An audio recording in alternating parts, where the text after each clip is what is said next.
Conocimientos que tengo, ya que, bueno, nunca dejamos de aprender, ¿no? Entonces, los conocimientos que hasta la fecha he podido tener, estoy muy felices de poder compartirles y que también les puedan servir de algo, ¿no? Entonces empezamos, creo que al final se puede hacer algunas preguntas ¿verdad? Sí, al finalizar, doctora. Ya, listo. Entonces, empezamos.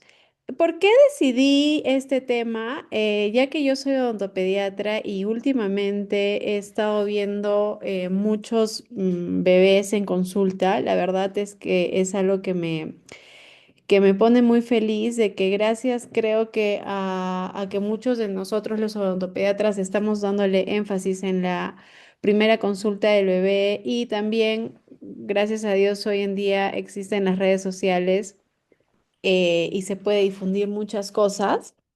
Los papás o las nuevas mamás, la nueva generación de mamás, están muy atentas a la primera consulta de sus hijos, a llevarlos a la primera consulta, así como están muy atentas a lo que es el pediatra y las vacunas de los niños, también le están dando ese tipo de importancia a los dientes y eso es algo que antes lamentablemente no se veía, ¿no?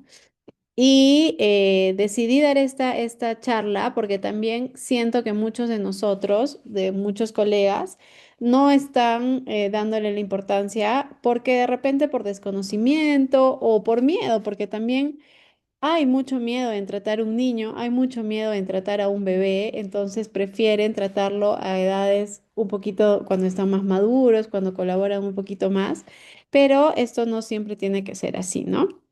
Ahora, ¿desde cuándo tenemos que empezar o a qué edad se debe realizar la primera consulta? Hay mucha literatura. Hace muchos años se decía que la primera consulta debía ser cuando el niño era lo suficientemente maduro como para entablar una conversación. Y allá por los años 70 se decía que la primera consulta debía ser a los 12 años de edad. De ahí, en los años 90 se dijo que debería de ser la primera consulta a los 8 años, que ya tenían algunos dientes permanentes y que era lo más importante, ¿no? Pero de ahí se dieron cuenta que el índice de caries iba aumentando más a nivel mundial y por eso se decidió que la consulta debería ser por lo menos en el primer año del bebé, ¿no? Aunque hoy en día la primera consulta también se debe hacer o se puede hacer en bebés recién nacidos, a los 5 días, a los 7 días o a los 15 días, ¿por qué? Por el tema que hay algún problema en la lactancia. Entonces también podemos ayudar a nuestras pacientes de esa forma, ¿ok? Entonces la primera consulta se puede realizar desde el nacimiento, si no hay ningún problema con la lactancia y no pensamos que hay algún problema por el frenillo, podríamos expandir o extender el tiempo de la consulta a el primer año de vida, ¿no? A los de repente 6 meses, 8 meses, 10 meses, cuando aparezcan los primeros dientes del pequeñito para evaluar lo que ahorita les voy a comentar. Eh, Hicieron este artículo donde querían evaluar a qué edad llevaban a los pacientes a su primera eh, revisión dental. Y la sorpresa de este artículo fue que la mayor edad de lo que se les preguntó a los papás cuando fue la primera consulta de los pequeños fue a los 7 años.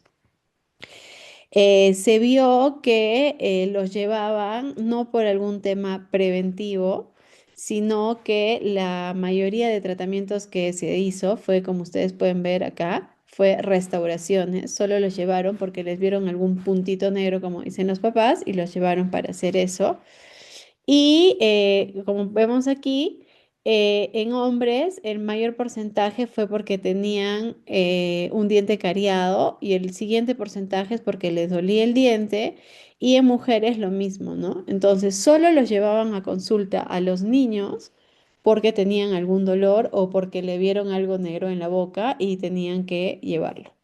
Y si se dan cuenta, acá en los tratamientos, eh, no tenemos ningún tratamiento preventivo. Nadie lo llevó para hacer una limpieza, alguna florización o sellantes. No, fueron 21% de extracciones, 29% terapia pulpar y 47% restauraciones. Entonces, solo llevaban a los niños, o se tiene esa idea de que solo se debe llevar a los niños cuando les duele algo o cuando tienen algún tipo de caries. Y la verdad es que no. La verdad es que si nosotros empezamos o educamos a los papás a llevar a los niños desde el inicio, desde que son bebés, la idea es que estos pequeños tengan tratamientos preventivos periódicamente para no llegar a hacer restauraciones, terapias pulpares o extracciones, ¿no? ¿Y de qué forma es que se puede concientizar o de qué forma se puede eh, indicar esto a los padres? Pues desde que trabajamos con gestantes, porque también eso es algo sumamente importante, ¿no?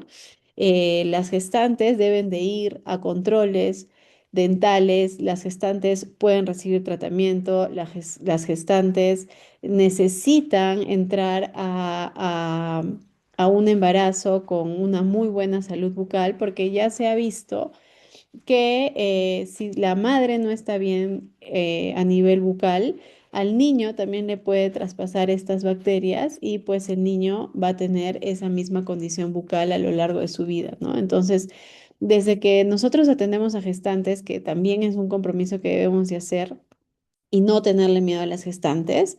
Ahí nosotros no solo miramos bocas, sino también las educamos para que cuando nazca el niño, con el niño tengan una buena responsabilidad con su boquita y sepan desde qué edad se tiene que llevar, qué cuidados son los que tiene que tener y todo eso, ¿no? Ahora, ustedes se preguntarán, pero ¿va a ir mi bebé a la consulta o lo voy a llevar a mi bebé a los 7 días de nacido?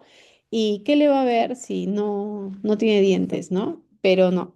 Lo que tenemos que hacer en los bebés, por ejemplo, es primero evaluar reparos anatómicos, si está todo bien, y también evaluar, pues, lo más importante, diría yo, en este caso, que es a esta edad de 7 días de nacidos o al mes de nacido, la evaluación del frenillo lingual limitante. ¿Por qué? La lactancia materna no es fácil, uno diría, y las personas que están aquí y son mamás me harán la razón. Para algunas ha podido ser algo muy natural, muy llevadero y ha sido todo felicidad, pero para la gran mayoría de mamás no es así. Hay dolor a veces y no saben por qué duele y simplemente dicen me está doliendo y quiero dejar la lactancia porque yo no, o sea, ¿quién va a sufrir o quién va a aceptar dolor tantas en el día, tantas veces por las tomas que se les da a los recién nacidos, ¿no? Entonces, muchas veces por desconocimiento se deja de dar lactancia materna exclusiva, que es algo sumamente importante porque le estamos dando al bebé una leche enriquecida en muchas cosas en comparación con la leche de fórmula. No digo que esté mal, pero siempre va a primar la lactancia materna y es algo que nosotros como odontólogos o como odontopediatras también tendríamos que promover, ya que al tener una lactancia materna exclusiva, los músculos orbiculares de los labios, la lengua, el mismo paladar, se van a ir formando de una manera adecuada, que la tetina del biberón lamentablemente no nos la va a dar, ¿no? Entonces, es importante que si tenemos una mamá que está pasando por dolor al amamantar o de repente muchas tienen grietas en el pezón, que generalmente esto se da por un mal agarre, ahí es donde entramos nosotros, ¿no? Ya que el mal agarre se puede dar por dos cosas. O la técnica que está usando la mamá, obviamente por desconocimiento, es mala y ahí nosotros también como ortopediatras trabajamos multidisciplinariamente y en conjunto con las asesoras de lactancia, que ahora está tomando eso mucha fuerza y te pueden ayudar a ver qué posición es la que más te conviene de acuerdo al tamaño del busto, a la boca del bebé, no sé, a la posición que te sientas más cómoda. Entonces, hay varias posiciones que pueden ayudar a que el bebé amamante de una forma correcta. Pero a pesar de esto, si es que ya te están dando todos los tips y sigue pasando lo mismo y de repente tú estás ahí con el bebé pegado al pecho y el bebé no sube de peso, las tomas son muy difíciles, puede ser un problema del frenillo lingual. Entonces ahí es donde los pacientes van donde nosotros a los 5 días o 7 días de nacidos para que evaluemos este frenillo y podamos ayudarlos de repente con una cirugía o de repente simplemente con un asesoramiento de la asesora de lactancia, ¿no? Ahora, ¿qué más hacemos en esta primera consulta del bebé? Que es la primordial, creo que es la base de la consulta, es educar a los papás, indicarles técnicas de cepillado, cómo deben de cepillar y hacerlos conocer cómo va a ser la boca de los niños, porque muchos papás piensan que todos los dientes, para comenzar, salen a una misma edad y eso es algo erróneo. Y número dos, piensan que todos los dientes también se caen a los 5 o 6 años y eso también están equivocados. Entonces, eso es lo que nosotros debemos de educar porque al ellos pensar que todos los dientes se van a caer a la misma edad, no les dan la importancia que deben de dar, cuando nosotros muy bien sabemos que una segunda molar, por ejemplo, de un paciente masculino puede recién hacer el recambio a los 13 14 años. En una niña puede ser un poquito más antes, de repente a los 11 10, pero hasta esa edad es que los niños todavía tienen sus dientes deciduos, ¿no? Y si hay muchos niños que lamentablemente la segunda molar la están perdiendo a los 4 años, 5 años, cuando esta molarcita debería durar hasta los 12 por lo menos, ¿no? Entonces, eso es lo que nosotros deberíamos de al paciente indicarle en esta primera consulta para que, para que sepan qué es lo que va a pasar, ¿no? Y finalmente, crear la conexión con el paciente y la familia, ¿no? Si el niño va a ir desde temprana edad, se le va a hacer un hábito, va a ir más tranquilo, no le va a tener miedo y vamos a poder em, hacer que este paciente a lo largo de toda su vida vaya al odontólogo porque, valgan verdades, muchas personas no van o no llegan a nuestra consulta por el temor que le tienen al dentista, ¿no? Y esto se debe a que han tenido una mala experiencia previa y le tienen terror ir al dentista y solo van cuando hay dolor, ¿no? Y eso deberíamos empezar a cambiarlo. Entonces, ¿qué hacemos en la primera consulta en la educación a los papás? Yo generalmente mi primera consulta me demoro en consultorio 5 minutos con el bebecito, por así decirlo, y el demás tiempo de la consulta lo hago con los papás, ¿no? Les explico la técnica de cepillado, como les dije, cómo hay que cepillar, qué problemas puede tener el bebé en la boca a futuro. Se les explica también la importancia de usar una pasta dental con flúor, y bueno, los tratamientos que su niño requiera, ¿no? Y aquí, pues siempre la mamá tiene que estar acompañando al pequeño para que la mamá le dé la estabilidad protectora que el niño necesita. No vamos a pretender que un niño de 8 meses o de un año no llore en la primera consulta dental porque lógicamente somos personas extrañas a él, le estamos abriendo la boquita y la única manera de que los bebés o los niños expresen que algo no les gusta pues es mediante el llanto, ¿no? Por eso sí tendríamos que estar capacitados en hacer un poco rápido esta consulta para que el niño no esté llorando mucho tiempo y bueno, en la medida de lo posible, tratar de evitar que el bebecito llore, ¿no? Acá creo que este es Ahora,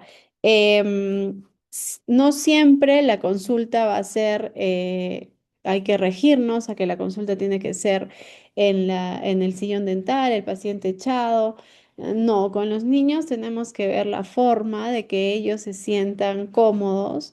En este caso, por ejemplo, esta pequeñita se dejaba ver muy bien con el papá, sentada en las piernas del papá y obviamente yo me incomodo un poco y ella se dejó hacer una limpieza sin ningún problema, ¿no? Entonces, no siempre tenemos que, échate del sillón, no, hay alternativas que podemos hacer para que ellos tomen confianza y bueno, después si vamos a hacer algún tipo de tratamiento, ella pasarlo al sillón para que se sienta más cómodo, ¿no? ¿Qué otra cosa les enseñamos a los papás en esta primera consulta? Pues se les enseña también las alternativas para disminuir el dolor o qué es lo que va a pasar con la erupción de los dientes, ¿no? También hay una idea equivocada de la erupción de dientes, que la erupción de dientes da fiebre. Y esto no es así, ¿no? La erupción de dientes nos puede dar una pequeña febrícula, de repente 37, 37,5, pero una fiebre de 38, de 39, de 40, nunca va a ser dada por una erupción del diente, ¿no? Entonces a veces los pequeños están pasando por unos procesos virales muy fuertes que hoy en día hay muchos, como el boca, mano, pie, la herpangina, la gingivoestomatitis herpética. Y los niños que van al nido especialmente o a guarderías están expuestos a este tipo de virus y los papás dicen, ay no, se está metiendo la mano a la boca porque le molesta y es la erupción del diente, ¿no? Y no es así, o sea, eso sí tiene que ser evaluado por un pediatra, se les puede dar paliativos, muchas cosas, ¿no? Pero eso hay que explicarle al papá, que una fiebre de 38, 39, 40 no va a ser nunca dada por el diente, o de repente, como le está molestando el diente y el niño está que se agarra con la manito sucia, podría tener alguna infección en el estómago, entonces es necesario que se le indique que las fiebres altas no van a ser dadas por la erupción del diente, ¿no? Sí van a estar bastante molestos, puede haber alteración del sueño, de repente en los bebés que en la noche tengan más despertares y para esto nosotros les vamos a indicar qué es lo que pueden hacer, ¿no? Como usar alimentos helados para bajar la inflamación o en su defecto tomar algún antiinflamatorio para que el niño esté más tranquilo dependiendo cuánto le afectó. Ahora, ¿cómo vemos al bebé? Lo más importante y la forma más fácil de hacerlo es con la técnica rodilla con rodilla, como ven acá con la mamá. La mamá siempre va a agarrar manitos, va a agarrar piernecitas y ustedes los operadores la cabecita del paciente va a estar en sus muslos para que puedan tener una mejor visión. Si se dan cuenta acá mi visión está por encima y puedo ver toda la boquita del bebé sin ningún problema. Existen otras posibilidades, que es esta camilla Macri, en la cual los niños están bastante relajados. Es mucho más fácil que sentarlos en un sillón dental. Ellos se sienten acá por lo que son más pequeñitos, porque los sillones dentales tienden a ser un poco más grandes para el cuerpo del pequeño. Entonces, esta camilla es bastante llevadera para los niños. ¿Qué otra cosa tenemos que evaluar? Muchos pequeñitos nacen con estas perlas de acá o estos nódulos de Born, ¿sí? Como pueden ver, las perlas y los nódulos de Born van a ser restos de tejido epitelial que los nódulos de Born se van a ver en la zona de las encías y la perla se puede ver en el paladar, especialmente en la parte media. Entonces, esto hay que evaluar porque muchas veces el papá lo mira y lo confunde con que le está saliendo un diente y no es así. Generalmente el 80% de niños o estos nódulos de Bond o las perlas son bastante comunes en los niños, no necesitan ningún tipo de tratamiento más que observar y se van a ir eliminando conforme el paciente va creciendo o va viendo la erupción dentaria. También hay un número, no es un número grande, pero sí hay algunos pacientes que tienen dientes supernumerarios, perdón, acá está mal, no son dientes supernumerarios, son dientes neonatales. Ya nacen con dientes los niños o les erupcionan al primer o segundo mes de vida.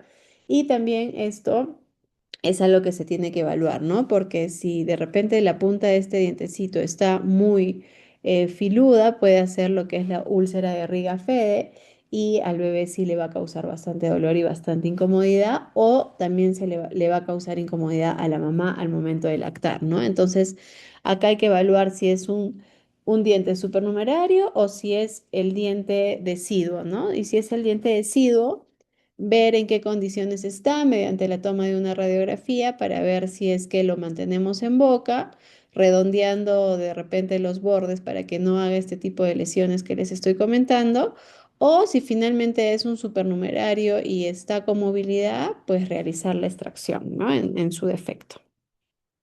Ahora, ¿qué pasa con la anquiloglosia del frenillo lingual, que es lo que les venía hablando desde la primera diapositiva?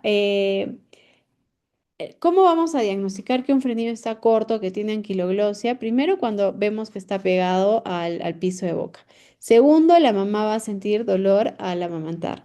Tercero, va a haber un mal agarre al lactar. Por más de que tú tengas una asesora de lactancia y ella te diga las técnicas que puedes usar, el bebé no va a poder hacer un buen agarre y solo va a agarrar la punta del pezón y no va a agarrar todo como se debe de agarrar y va a hacerle heridas a la mamá y no va a poder sacar leche, ¿no? No va a aumentar el bebé, la mamá va a decir, está en el pecho todo el día, toma cada rato y no sube peso. Entonces, no es que no está haciendo ese bebé una succión funcional, está haciendo una succión simplemente de repente de apego o para calmarse, pero no hay función, no está sacando la leche, ¿no? Entonces, ¿qué pasa si no diagnosticamos este frenillo corto o este frenillo limitante? Aparte que el bebé no va a subir de peso y no se le va a poder em, alimentar, puede haber maloclusiones como una clase 3 a futuro, puede haber una hipoplasia del maxilar, puede tener mordida abierta el pequeño, puede tener una respiración bucal, la postura al tener una respiración bucal va a estar alterada y puede haber alteraciones del habla. No estoy diciendo que el niño no va a hablar, porque el que tengas un frenillo no va a ser que no hables, va a ser que hables, pero que hables mal, porque no vas a poder de repente decir algunas consonantes, ¿no? Pero el niño sí va a hablar. Hay muchos pacientes que llegan a consulta y dicen, ay, quiero que le evalúe el frenillo porque mi niño de 4 años no habla. No, el frenillo no va a ser que no hable, el frenillo va a ser que el paciente hable mal. El tema de que no hable el paciente ya es de repente algo psicológico, ¿no? Existe un test de la lengüita donde primero van a ver la historia de la familia y después van a evaluar la succión nutritiva y la succión no nutritiva. En este test de la lengüita se ve cómo el paciente succiona, si muerde el pezón, si hay chasquidos, si no hay chasquidos, si se duerme mientras está tomando la leche. Esas son respuestas que la mamá nos va a dar y que nosotros le vamos a poner una puntuación, ¿no? Y después hay un examen también clínico en el cual vamos a ver si el bebé, por ejemplo, duerme con la boca cerrada, como debería ser, o todo el tiempo está con boquita abierta, ver la posición de la lengua, este, a ver si es que la lengua está abajo o puede llegar la lengua al paladar, puede tener una lengua elevada o está al medio o hace estas comisuras, o sea, como que los bordes están por encima de la punta.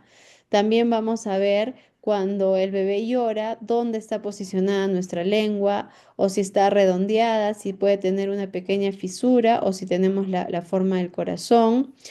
Vamos a ver cómo, si se puede ver o no se puede ver el frenillo. Se va a evaluar también el espesor del frenillo, si es delgado o si es grueso. Y vamos a ver dónde está insertado el frenillo, ¿no? Si es en el ápice, en el tercio medio o en perdón, o si es entre el tercio medio y el ápice. Una vez que nosotros evaluamos todo esto, las puntuaciones nos van a indicar si el paciente requiere o no requiere cirugía. Y también existe, por ejemplo, una puntuación de 7 que se tiene que evaluar al paciente al mes, ¿no? Para ver si es que de repente con un buen agarre pudo mejorar esto, ¿no? Ahora les voy a presentar un video para que más o menos vean cómo por ejemplo, ahí lo que estamos haciendo es, si ustedes ven, yo estoy colocándole el dedo al paciente y el paciente no tiene el reflejo de la succión. Hay bebés que ni bien tú le pones el dedo, el bebé empieza a succionar y este pequeñito no succionaba para nada y es lo que la mamá me decía, ¿no? Ahora, a este pequeño se le operó del frenillo cuando él nació, era un paciente prematuro y se le operó el frenillo cuando él nació. Pero la mamá me dice, lo operaron, lactó como 2 semanas y después nada. Dejó de lactar, el bebé no subía de peso, el bebé siempre dormía así, con la boquita abierta, nunca cerraba la boquita. Y cuando yo fui a hacerle la evaluación del frenillo, lo que se pudo ver es que es un frenillo grueso, si lo pueden ver ahí, ¿sí? Este de acá. Ajá. Es un frenillo grueso. porque no se hizo, no es solo operar, cortar el frenillo y ya está. Al paciente se le tiene que también, después de la cirugía, se tiene que hacer ejercicios miofuncionales, que eso nos ayuda una fonoaudióloga para que este frenillo no vuelva a pegarse o no vuelva a anquilosarse, porque recuerden que ellos están en crecimiento recién. Una y dos, generalmente el paciente que se le hace la operación de frenillo, pues tiene que lactar, ¿no? Entonces, de todo eso hay que preguntarle a la mamá, porque si después de que le van a hacer la operación no va a lactar el niño, pues no va a funcionar la cirugía que hicimos. Otra de las cosas por las cuales debemos de hacer una primera consulta dental es para no tener a futuro una caries de infancia temprana. Estas fotos que ustedes ven acá son de pacientes que no tienen más de 3 años. Este de aquí, por ejemplo, tenía 2 años. Obviamente estos tratamientos en unos niños de 2 años o de 2 años y medio, 3 años, lamentablemente se tienen que hacer bajo anestesia general, como ven en este caso, y miren en el estado en el que llegan los dientes de los niños. Entonces, la caries de infancia temprana es real, miren estos dientecitos, como ya no tienen nada de esmalte. Esta pequeña tendrá 3 años, esta pequeña me parece que tenía 4. Ella es la misma paciente, entonces están llegando así. Esta pacientita, miren cómo ha estado así como 2 años, ella más o menos tenía 4 años, y esta bolita de que decía el papá, la tuvo desde que tenía 2 años. Entonces, pero nunca la llevaron porque, bueno, si se dan cuenta, esta paciente tiene acá una fístula, acá tiene otra fístula, entonces, es una paciente que nunca se le llevó al dentista hasta ese día que yo la vi. La prevalencia de caries de infancia temprana hoy en el Perú son 5 de cada 10 niños presentan caries. En preescolares de 3 a 5 años, la prevalencia es de 31, de 63 y 77%, y más del 90% de niños son menores de 6 años.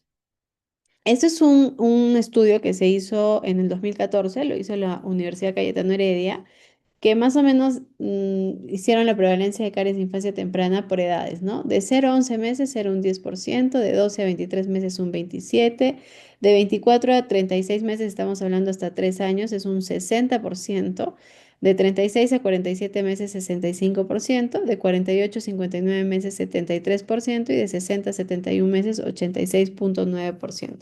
Más o menos acá estamos hablando de los 5 años, ¿no? Entonces, desde el 2014 se ve que se va incrementando esto y todavía no llegamos a educar a los pacientes como debe de ser, ¿no? Ahora, ¿cuáles son los factores de riesgo para una caries de infancia temprana?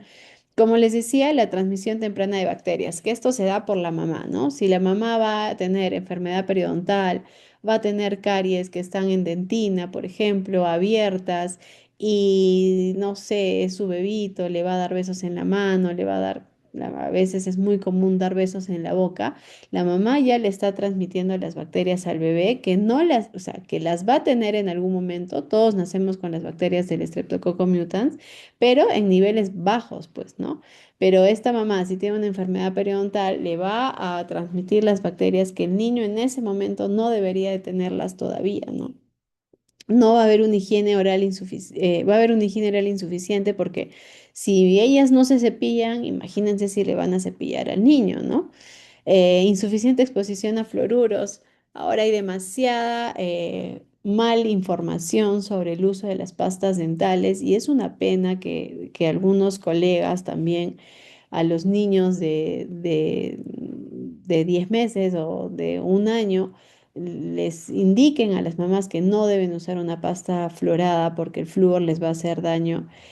No existe evidencia científica que nos diga que el flúor en las cantidades que les damos al niño va a crear toxicidad o va a crear fluorosis dental, porque lo que le estamos dando es una dosis segura al niño y esto no va a crear ningún mal. Muchas veces han llegado mamás al consultorio que me decían que los mismos pediatras les indicaban a las mamás que no usen pastas dental con flúor porque les iba a matar las neuronas, iban a volver más tontos a los niños. La verdad que me causa un poco de risa porque no existe evidencia científica de esto y a veces las mamás dejan de cepillar con una pasta fluorada por ese temor y las consecuencias después son graves porque se está haciendo extracciones de casi todos los dientes deciduos, ¿no?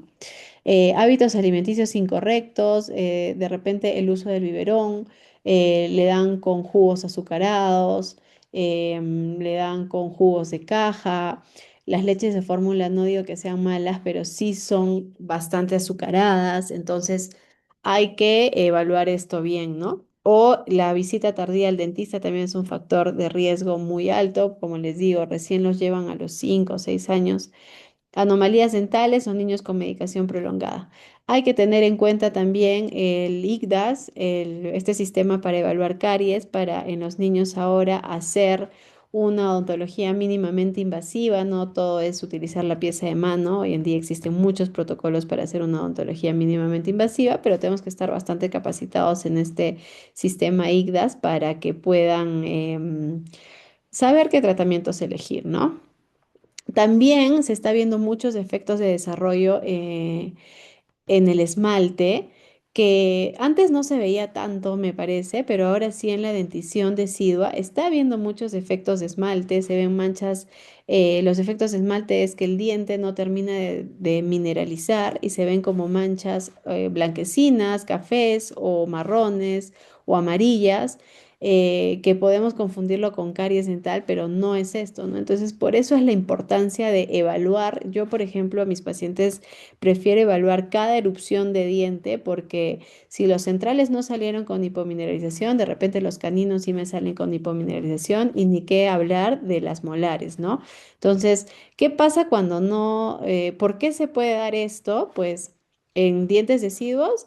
Lamentablemente no pueden hacer un estudio ahorita, no pueden llegar a un consenso de cuál es la etiología, pero lo asocian a bajo peso al nacer, parto por cesárea, para dientes permanentes y la mamá, si es que la mamá está expuesta a tabaquismo, si tenía alguna enfermedad, si tuvo medicación como antibióticos, como las tetraciclinas o amoxicilinas. Y si tuvo estrés materno, también hay alguna por ahí literatura que indica muchos vómitos. Entonces, no se puede llegar a ver cuál es la etiología correcta, pero de que está habiendo mucha hipomineralización, ya no solo en dientes permanentes, sino también en dientes deciduos, sí, está habiendo bastante. Por ejemplo, esta pequeñita tiene perdón, tiene 2 años, este pequeñito. Si se dan cuenta, es distinta a una caries dental. Este diente recién está erupcionando y ya está sin falta de esmalte. Si ustedes pasan una cureta por acá, esta dentina está dura, está remineralizada o estaba en ese momento. Lamentablemente a este paciente no se le pudo hacer ningún tipo de rehabilitación porque los papás no le dieron mucha importancia, pero fíjense en el aspecto del esmalte. Un esmalte poroso, un esmalte blanco tiza, que se ve que no está bien, ¿no? Entonces, este niño tiene 2 años y miren cómo ya están sus dientecitos. Ahora, se puede decir que por tener hipomineralización en dentición decidua la va a tener la dentición permanente. No es tanto así, pero sí en algunos dientes. Por ejemplo, si la dentición si el segundo molar, como este estudio nos indica, ¿no? Si el segundo molar deciduo tiene la hipomineralización, es muy probable que la primera molar permanente la tenga. ¿Por qué? Porque la etapa de mineralización es la misma. Antes del nacimiento mineraliza la primera molar permanente y la segunda molar decidua. Entonces, por este caso, sí podría ser que si vemos a un niño que tiene una hipomineralización o hipoplasia en un diente segunda molar decidua, es muy probable que la primera molar permanente también lo tenga. Entonces, esto nos lleva a decirles a nuestros pacientes que si lo estamos evaluando a los 2 años y vemos esto, a los 5, 6 años o 7 años que erupciona la primera molar, pues tendrá que recibir algún tipo em, de evaluación para ver que la primera molar no salga con este efecto, ¿no? ¿Qué más podemos hacer en esta primera consulta o por qué deberíamos de tener una consulta a edades tempranas, porque podemos evitar también maloclusiones. ¿Cómo? Hay pacientes que llegan y que son respiradores bucales y los papás ni siquiera se dan cuenta. Al ser un respirador bucal podemos tener problemas del maxilar que se va a volver estrecho. La lengua va a estar en una posición mala y eso nos va a dar que el paciente tenga una mordida abierta. Entonces, ¿qué hacemos con estos pacientes? Nosotros nos damos cuenta que el paciente es un respirador bucal y empezamos a hacer interconsultas, ¿no? Al otorrino. Si no hay nada con el otorrino, podemos derivar también a la fonoaudióloga para que la fonoaudióloga ayude a que este paciente aprenda a respirar por la nariz y no solo por la boca, ¿no? Esto también nos puede causar problemas en el habla porque hay muchos niños de 12, 13 años que vienen así, ¿no? Con la lengua entre las maxilares y es una lengua que está floja, es una lengua que está fofa y que nunca tuvo el entrenamiento para hacer lo que debemos de hacer y hablan mal, no pueden pronunciar bien algunas palabras. Entonces, cuando ya llevan la terapia con la fonoaudióloga, esta fonoaudióloga le ayuda a que esta lengua se entrene para poder hablar bien, para poder tener los movimientos que correctos o muchas veces para también solucionar un problema de deglución atípica, ¿no? Hay muchos niños que la lengüita le interponen para pasar los alimentos y eso no es correcto. Otro tratamiento de maloclusiones es que, por ejemplo, la mordida invertida en niños puede ser netamente dentaria, pero si es que no se corrige a tiempo, podríamos pasar a una mordida cruzada esquelética, o sea, volver al paciente clase 3, ¿no? ¿Por qué? Porque vamos a hacer que el niño crezca mal. Si hay una traba, los maxilares del niño van a crecer mal. Por ejemplo, esta pacientita tenía 3 años. Si ven la mordida invertida, no era muy grave, solo eran aislados algunos dientes. Se le colocó aparato y en un mes la paciente la dejamos así, ¿no? Y bueno, ya si genéticamente hablando, si dentro de la familia existe algún tipo de familiar que tiene clase 3, bueno, con la genética no podemos hacer nada, ¿no? Se tendrá que reevaluar cuando el niño sea más grande, pero si genéticamente no tenemos este problema, lo que hacemos acá o por qué corregimos es... Corregimos y ahora hacemos que su crecimiento vaya correcto, que su crecimiento solo vaya encaminado, ¿no? Por ejemplo, esta pacientita, miren cómo tenía su mordida cruzada.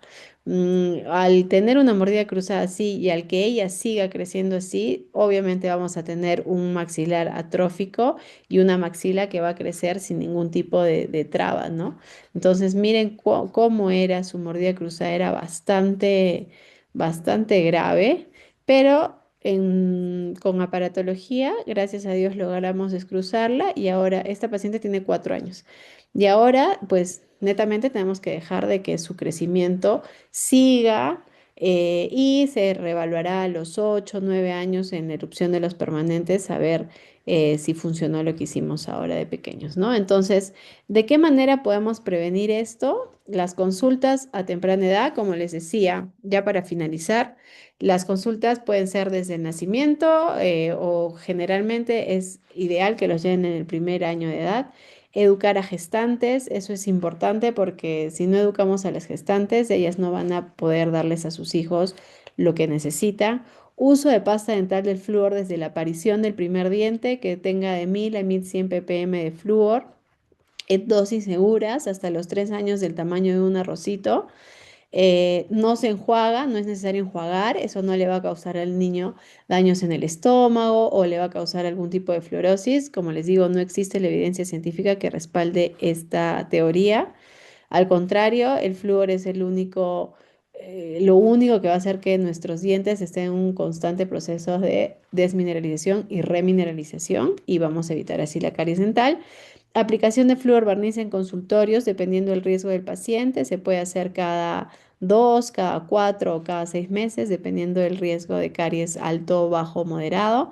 Y también si hay algunos problemas de hipomineralización o de defectos de esmalte, pues el uso de pastas remineralizantes, como son las pastas de hidroxiapatita o de Recaldent, para poder remineralizar estos dientecitos.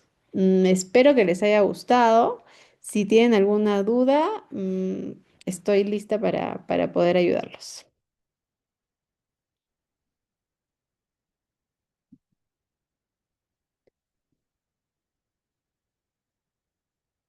¿Alguien tiene alguna duda?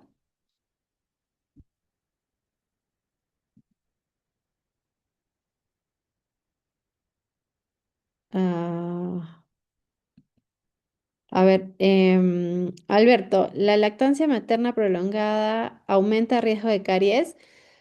A ver, según la literatura, la lactancia materna hasta el año no debería de aumentar el riesgo de caries y los estudios que existen no nos indican si es que el paciente cuando va más allá del año de lactar, si es que lo cepillan, si es que usan alguna pasta dental con flúor, ¿no? Lo que yo recomiendo, o lo que la OMS también recomienda, es que una lactancia puede ser hasta los 2 años y si la mamá desea dar de lactar más, puede hacerlo sin ningún problema. Pero lo que yo recomiendo es que, claro, los niños de pasados los 6 meses que ya empiezan con una alimentación complementaria, antes de darle las tomas nocturnas, siempre después de la cena o de su última comida, debe de haber un cepillado. Debe de haber cepillado para que evitemos que haya restos de comida en la boca y que haya con la leche materna, eso sí va a aumentar el riesgo de caries, pero la leche materna por sí sola no va a aumentar el riesgo de caries. ¿Cómo disminuir el dolor de erupción dentaria? ¿Hay alguna pasta o medicación? Bueno, no se debe de usar. Espero, Alberto, haber podido despejarte de la duda. Alexandra, existe Vitis, por ejemplo, tiene un gel que es a base de manzanilla que puede aliviar un poco la erupción dentaria.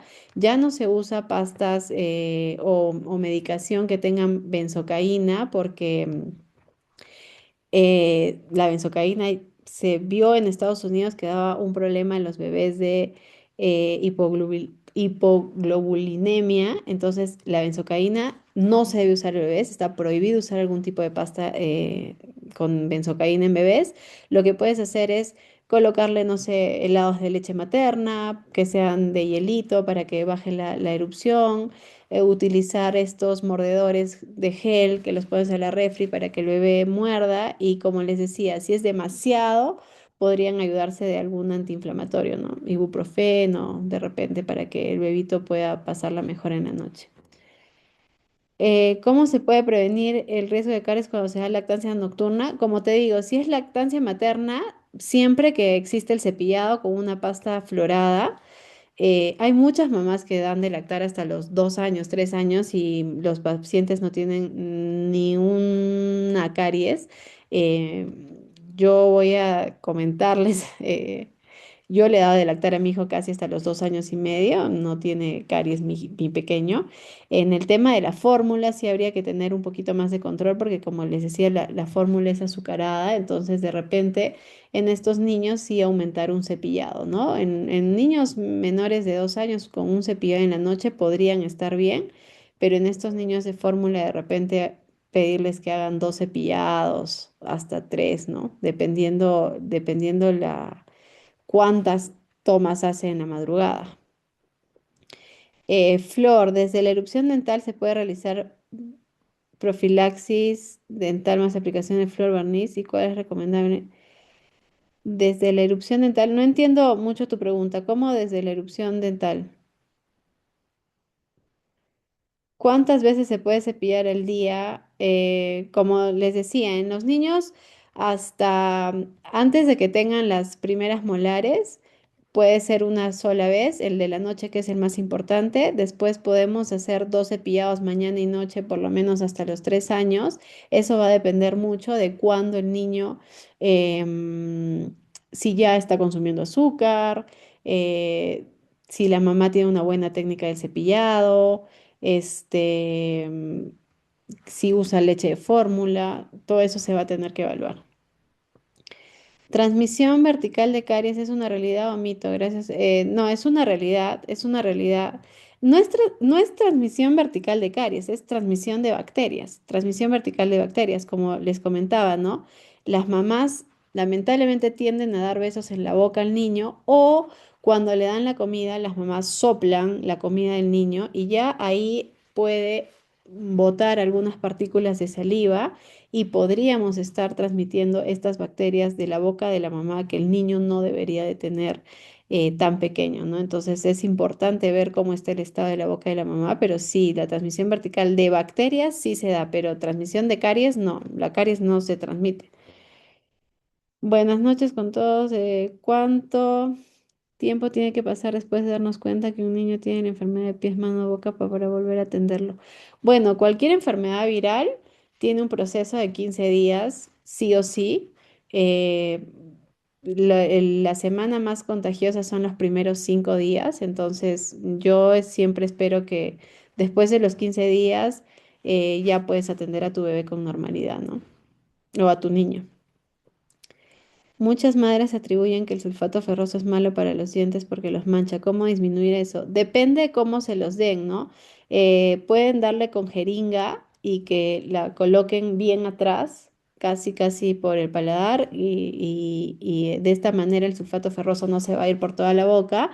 Y después darles un vasito de agua, porque cuando lo dan por gotas, obviamente es feo y el niño lo que tiende a hacer es botarlo con la lengua y ahí sí va a haber tinción, ¿no? Pero pueden darlo o con el gotero de frente atrás para que pase el sulfato ferroso, de esa manera la puedes disminuir, pero obviamente tenemos que hacer una evaluación riesgo-beneficio, ¿no? Si un niño está anémico, prefiero que use el sulfato ferroso a que los dientes se tiñan. Finalmente eso con una buena limpieza se puede eliminar. ¿Qué pasta usted recomienda? Pasta dental, mira, todas las de niños son buenas, todas tienen, las marcas que conocemos tienen el flúor necesario, eso va a depender mucho más también del paciente, cómo acepta el sabor de la pasta dental, ¿no?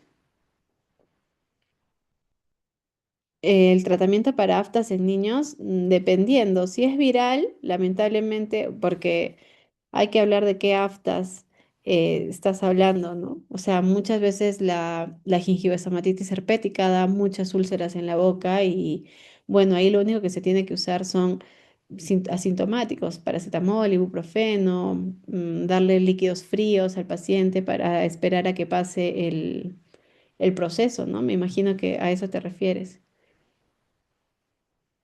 Me refiero a si es 50% de erupción de la corona dental. Flor, sí, sí podrías hacer la limpieza y la florización, y más en un caso, si es que ya estás viendo que el diente tiene algún tipo de hipomineralización, sí puedes aplicar el flúor para remineralizar. Al momento de la erupción dental de los dientes de leche se he visto como hematomas, creo que le llaman quiste. Sí, se llama quiste de erupción, no necesitas hacer nada en eso, solo observar. Si es demasiado, bueno, podrías hacer algún tratamiento quirúrgico, pero por lo general se resuelve solo.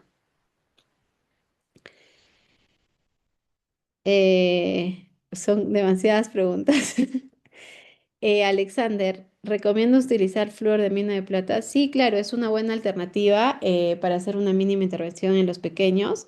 Lo malo es que la tinción oscura queda, pero bueno, ahora existen más opciones que puedes colocar ionómero encima para que se vea un poquito más estético, ¿no?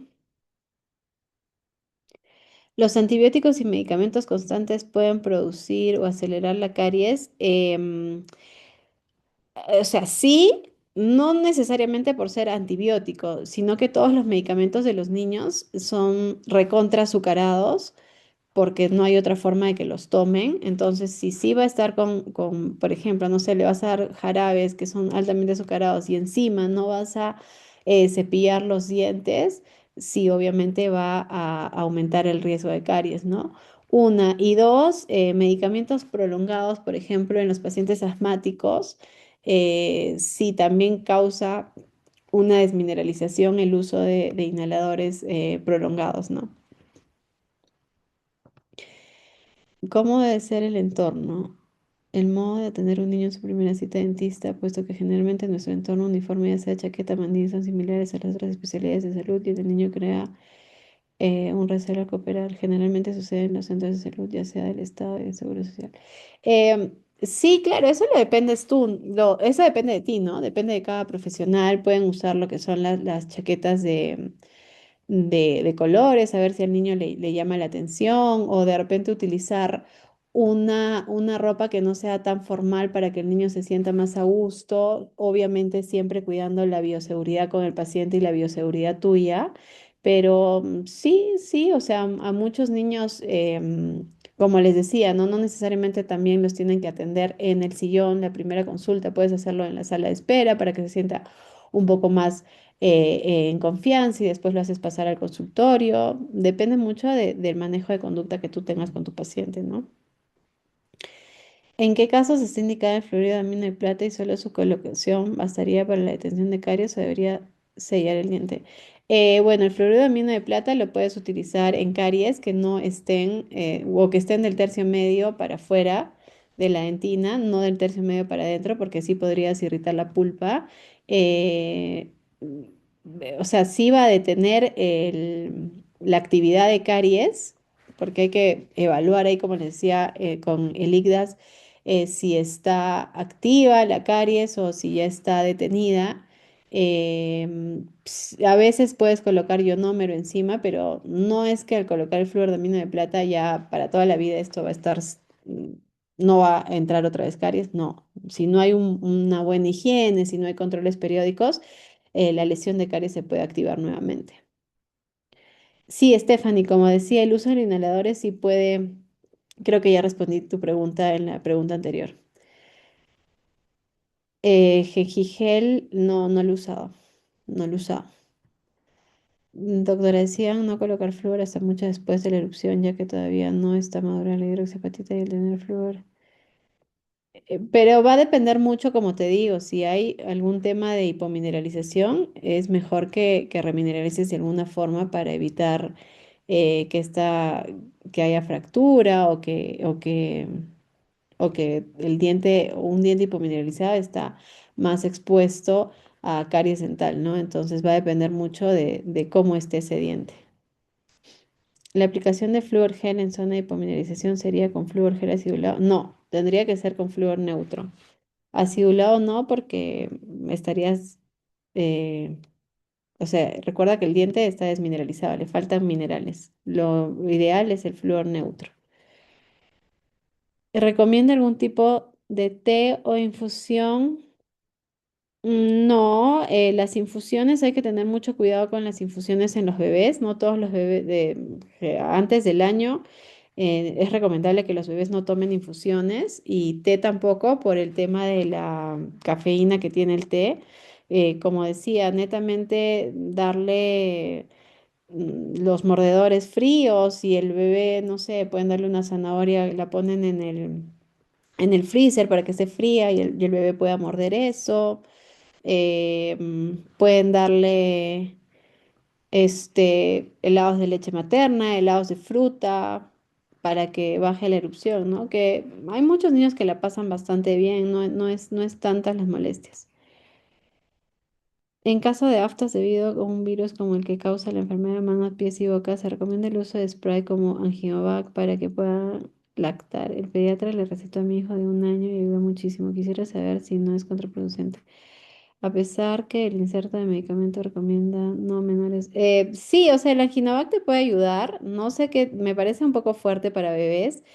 Yo a veces si el paciente está muy molesto, de lo que me puede ayudar si las aftas son muy grandes es del periodita en gel, a una dosis muy pequeña, tipo que medio grano de arroz, o a veces embeber la,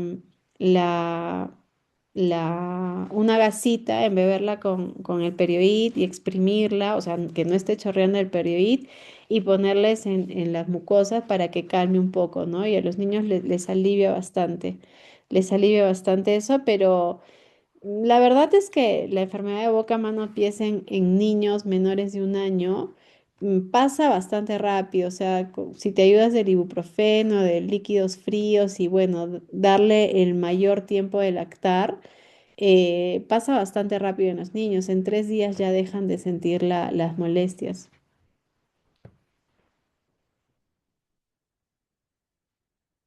El enjuague solo se puede usar en niños mayores de 5 años o 7 años cuando ya sepan escupir bien. Hoy en día tienes, bueno, Colgate tiene, me parece, la línea del Colgate para niños. Vitis también ha sacado el enjuague de Vitis Junior. Pueden usar esos enjuagues los niños eh, pueden ustedes decirles a sus pacientes que los incrementen en su rutina entre cepillados, porque recordemos que los niños sí tienen varios snacks, o sea, desayunan, hay snack de media mañana, almuerzo, snack de media tarde y de ahí la cena, ¿no? Entonces, después de los snacks podrían hacerse con el enjuague para disminuir el riesgo de caries.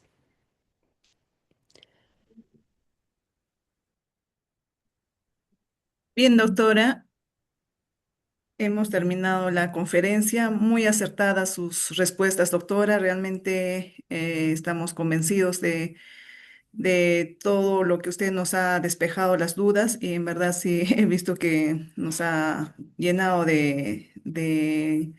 nos ha podido disuadir, resolver todas estas incógnitas que tenemos, ¿no? Para los niños, para poderlos tratar bien, para poderlos dar una mejor, un mejor, ¿qué le digo? Tratamiento en nuestros Pero sí. consultorios. Sí, sí, más bien disculpen si lo hice muy rápido, pero viendo la hora y viendo en las diapositivas que estaba, me di Sí. cuenta que no íbamos a terminar y sí quería darles toda la información. Sí, está bien, doctora. Con las preguntas usted nos ha resuelto muchas dudas. Igualmente queda pendiente este tema sobre el consumo de las leches de fórmula que muchas veces nos han estado pidiendo y más adelante también lo vamos a hacer. Ya, sí. Doctora Jimena, muy amable, muchas gracias a nombre del colegio y a todos los asistentes por esta conferencia de hoy. Estamos encantados, doctora, con su ponencia. Ya la vamos a invitar también para otro tema que va a ser también seguramente muy importante. Ya, listo, yo encantada, encantada de poder compartir mis conocimientos, ¿no? Los poco que tengo, porque como les digo, nunca dejamos de aprender y siempre hay que estar capacitándonos. Eso es, doctora. Bien, muy amable a todos. Buenas noches. Buenas noches. Buenas noches, doctora.